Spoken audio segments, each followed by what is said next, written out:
కలియుగ లక్షణం.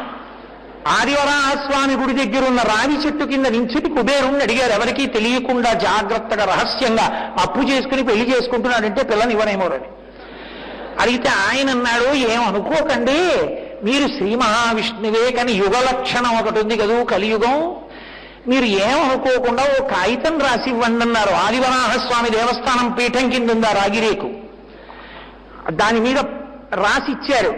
నేను 1 పక్కన 14 సంఖ్య కలిగినటువంటి రామమాడలు బంగారు మాడలు తీసుకున్నటువంటి కారణం చేత 100కి 10 చప్పున ప్రతి నెల వడ్డీ కడుతూ ఈ అప్పు తీరుస్తాను, నా పెళ్లికి ఈ ద్రవ్యం అప్పుచ్చుకుంటున్నాను. శ్రీ వెంకటేశ్వర అని సంతకం పెట్టారు.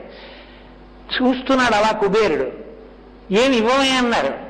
మీరు సంతకం పెట్టారు బాగుంది, కానీ సాక్ష్యం ఎవరన్నారు. అయ్యో బాబోయ్, సాక్ష్యం అంటే ఏమనుకోకండి, యుగ లక్షణం, సాక్ష్యం ఉంటే బాగుంటుంది.